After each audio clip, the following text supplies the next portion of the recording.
இது மகிமை நேரம்.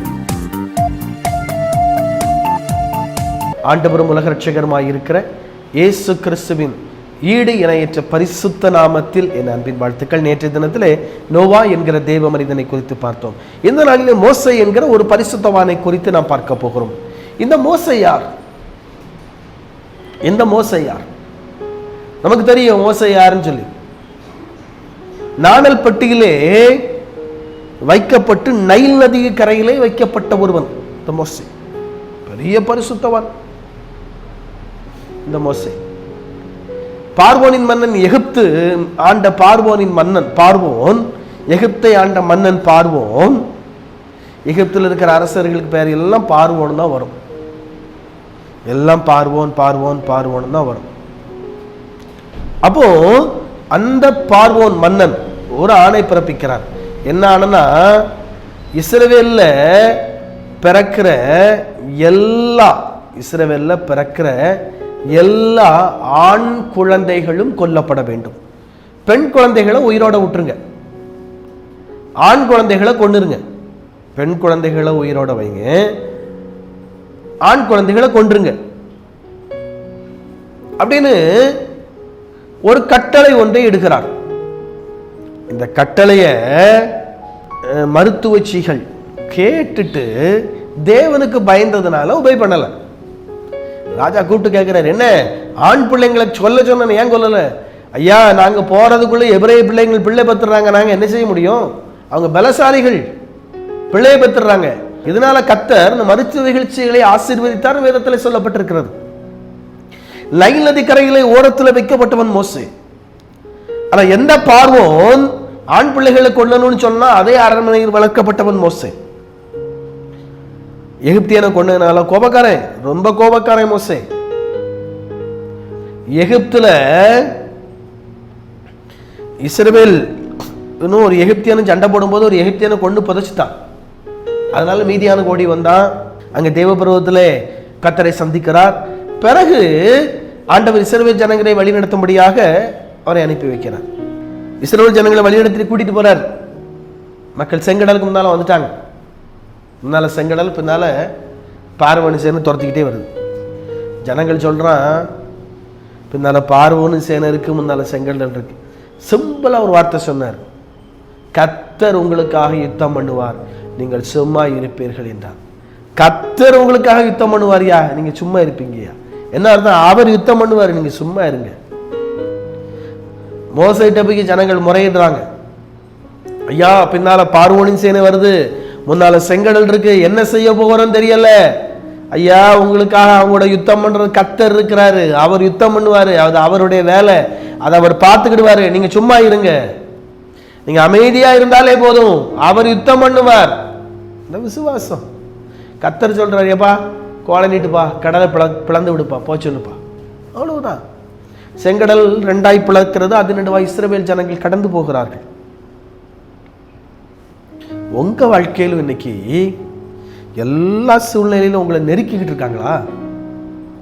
எல்லா சூழ்நிலையிலும் நீங்கள் நெருக்கப்பட்டிருக்கிறீர்களா? எல்லா சூழ்நிலையும் நீங்கள் நெருக்கப்பட்டிருக்கிற போது யோசிக்கிறீங்களோ, எல்லா சூழ்நிலையும் நான் நெருக்கப்பட்டுட்டேன், என்னால ஒண்ணுமே செய்ய முடியல, ஒண்ணுமே செய்ய முடியாத சூழ்நிலைக்குள்ளாக நான் தள்ளப்பட்டேன் அப்படின்னு நீங்க நினைக்கீங்களா? இல்ல. எல்லா நெருக்கத்தின் மத்தியிலும், எல்லா உபத்திரவத்தின் மத்தியிலும், எல்லா பாடுகளின் மத்தியிலும் உங்களை வெளியே கொண்டு வரக்கூடிய ஒரு ஆண்டவர் இருக்கிறார். அவர் உங்களுக்காக யுத்தம் பண்ணுவார். அவர் உங்களுக்காக யுத்தம் பண்ணுவார். யுத்தம் கர்த்தருடையது, யுத்தம் கர்த்தருடையது. உங்களுக்காக யுத்தம் பண்ணுகிறது கர்த்தர். Is almighty God. அவர் சர்வ வல்லமையுள்ள ஆண்டவர். அவர் உங்களுக்காக யுத்தம் பண்ணுவார். நீங்கள் சும்மா அமைதியா இருந்தாலே போதும். நீங்கள் அமைதியா இருந்தாலே போதும், அந்த யுத்தத்தை கர்த்தர் நடப்பிப்பார். நீங்க யுத்தம் பண்ணீங்கன்னா கர்த்தர் உங்களுக்காக யுத்தம் பண்ண மாட்டார். அவர் அமைதியா இருப்பார். ஆனா யுத்தத்தை கர்த்தருடைய கையில கொடுத்துட்டீங்கன்னா அவர் யுத்தம் பண்ண ஆரம்பிச்சிருவார். அவர் யுத்தம் பண்ணிட்டாருன்னா யாரும் அவருக்கு இருக்க முடியாது. மோசே சொல்றாரு, கர்த்தர் யுத்தம் பண்ணுவாரு, நீங்க அமைதியா இருப்பீங்க, நீங்க சும்மா இருங்க, அவ்வளவுதான். எப்ப ஏன் மோசே ஆண்டவர்கிட்ட சொல்றாரு, ஆண்டவரே செங்கடலுக்கு பின்னால பார்வோன்னு செய்ய வர்றேன், ஏன்ட்ட ஏன்பா முறையிடுற, கடலை பிளந்து விட்டு இஸ்ரவேல் ஜனங்களை போக சொல்லுப்பா, போக சொல்லு. செங்கடல் நடுவில் வெட்டாந்தரையிலே இஸ்ரவேல் ஜனங்கள் நடந்து வருகிறாங்க, பின்னாளில் பார்வோன் சேனை கடலுக்குள்ள வந்துகிட்டு இருக்கு. திடீர்னு கர்த்தர் சொல்றாரு, எப்பா உன் கோலை பின்னால நீட்டுப்பா, அவ்வளவுதான். கடல் மூடி போட்டது. எகிப்தியன் கடலுக்குள் நுழைந்த ஒரு எகிப்தியன் கூட மீண்டும் வெளியே வர முடியவில்லை. அவன் செங்கடலிலே அமிழ்ந்து போனார்கள், செங்கடலிலே அமிழ்ந்து போனார்கள். உங்க வாழ்க்கையில பெரிய பிரச்சனை வந்தா கூட ஆண்டவர் நோக்கி பார்த்தீங்கன்னா, செங்கடல் போல உங்களை அமிழ்த்துகிற பிரச்சனை உங்க வாழ்க்கையில வந்தா போதும் கூட ஆண்டவர் நோக்கி பார்த்தீங்கன்னா, அந்த அமிழ்த்துகிற பிரச்சனை விட்டு நீங்கள் வெளியே வருவீர்கள். அந்த அமிழ்த்துகிற பிரச்சனை விட்டு நீங்கள் வெளியே வருவீர்கள். தேவன் உங்களை வெளியே கொண்டு வருவார், கொண்டு வர முடியும் ஆண்டவரால். ஆண்டவருக்கு அப்படிப்பட்ட வல்லமை இருக்கிறது. என் கர்த்தருக்கு அப்படிப்பட்ட வல்லமை இருக்கிறது. அப்படிப்பட்ட வல்லமையுடையவர் என் கர்த்தர், அப்படிப்பட்ட சர்வ வல்லமை உள்ளவர் என் கர்த்தர். இன்னைக்கு உங்க வாழ்க்கை எப்படிங்க இருக்குது? செங்கடல் போல பிரச்சனையில் அமிழ்ந்து போயிருக்கிறீங்களோ? செங்கடலை போல போராட்டத்திலே அமிழ்ந்து போய் இருக்கிறீங்களோ? செங்கடலை போல நெருக்கத்திலே அமிழ்ந்து போய் இருக்கிறீங்களோ? செங்கடலை போல பாடுகளிலே அமிழ்ந்து போய் இருக்கிறீங்களோ? பயப்படாதீங்க, கவலைப்படாதீங்க. அதை விட்டு உங்களை வெளியே கொண்டு வருவதற்கு உங்களுக்கு ஒரு கர்த்தர் இருக்கிறார். அவரை பிடிச்சுக்கோங்க, அவரை பிடிச்சுக்கோங்க, அவருடைய கரத்தை பிடிச்சுக்கோங்க. அவருடைய கரத்தை பிடிப்பீர்களானால் அந்த செங்கடலை போல இருக்கிற பிரச்சனையை விட்டு உங்களை வெளியே கொண்டு வந்து உங்களை விசாலத்திலே என் ஆண்டவரால் வைக்க முடியும். அவர் அப்படிப்பட்ட வல்லமை உள்ள ஆண்டவர் என் ஆண்டவர். இந்த இஸ்ரவேல் ஜனங்கள் அப்படித்தான் வச்சார்.